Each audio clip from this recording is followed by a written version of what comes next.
Dans cette vidéo, nous allons présenter le défi des trajets surprises. Dans ce défi, nous avons initialement 12 dragées ainsi disposés.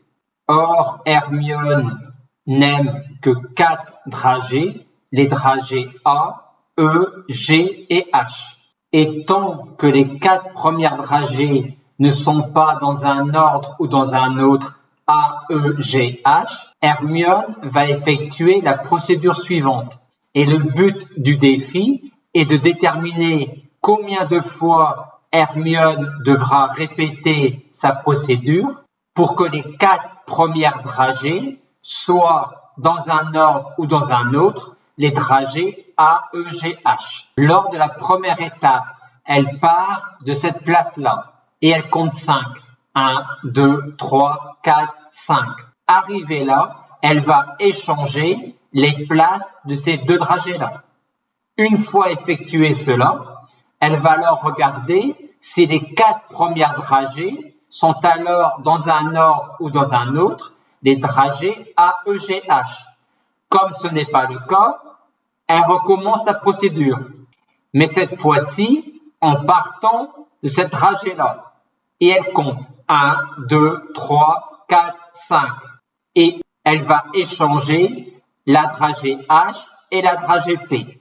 Elle regarde ensuite si maintenant les 4 premières dragées sont dans un ordre ou dans un autre A, E, G, H. Comme ce n'est toujours pas le cas, elle continue. Elle part donc maintenant de cette dragée-là et elle compte 1, 2, 3, 4, 5. Et elle va donc maintenant échanger la dragée B et la dragée E.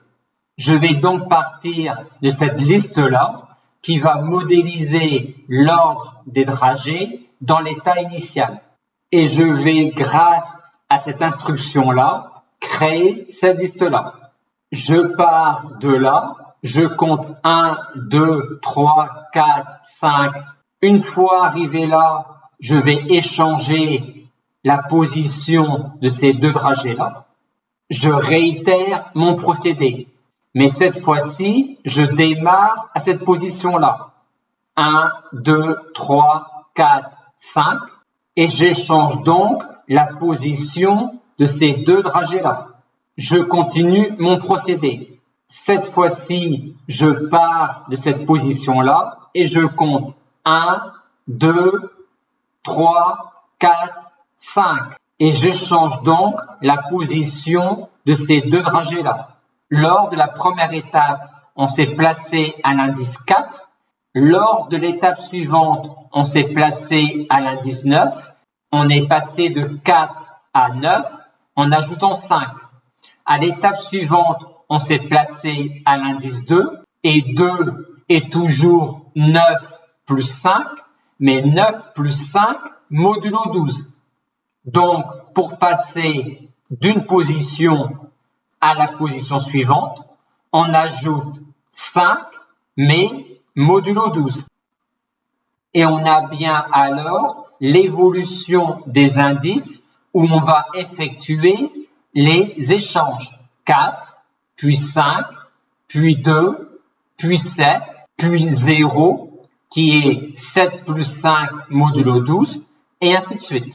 Et quand vous êtes à une position donnée, vous effectuez un échange entre l'élément à cette position-là et l'élément à la position précédente. Mais quand on va se retrouver à la position 0, on va effectuer l'échange entre cet élément-là et celui-là. C'est-à-dire l'échange entre l'élément à la position 0 et l'élément à la position 11. Et 11, c'est bien 0 moins 1, mais toujours modulo 12. Donc, le précédent sera l'indice moins 1, mais modulo 12. Exactement comme quand on avance, on rajoute 5, mais modulo 12. On donne alors ici une architecture de la fonction que l'on peut construire pour résoudre le défi posé. Je rentre dans chaque tour de boucle avec une liste dragée et avec une valeur de indice. Il faudra donc initialiser la valeur de indice. Ensuite, avant de déclencher un tour de boucle, je regarde si les 4 premières lettres de ma liste dragée sont A, E, G, B dans un ordre ou dans un autre. Si tel n'est pas le cas, je lance un tour de boucle. Je construis alors la position où je vais effectuer le nouvel échange à partir de la position précédente. J'échange ensuite mes 2 dragées et je repars tester ma condition pour savoir si je lance un nouveau tour de boucle ou non. Pour écrire ici la condition, on pourra utiliser la structure set qui modélise en Python la notion d'ensemble à travers la construction d'un set, à travers la syntaxe set itérable. Si par exemple dans itérable, je mets la chaîne de caractères A, E, G, B, je vais alors créer l'ensemble constitué par les objets que j'obtiens en parcourant la chaîne de caractères AEGB.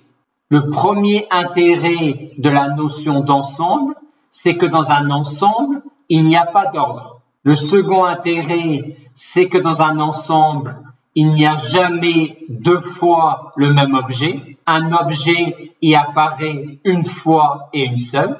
Et le troisième intérêt de la notion d'ensemble, c'est que les tests d'appartenance, ils sont beaucoup plus rapides que les tests d'appartenance dans une liste, par exemple. Et si je crée un ensemble à partir de cet itérable-là, je vais obtenir cet ensemble-là. Et 2 ensembles sont égaux si et seulement si ils ont même élément. Et on rappelle qu'il n'y a pas de notion d'ordre dans un ensemble. Il ne vous reste plus donc qu'à terminer cette fonction-là.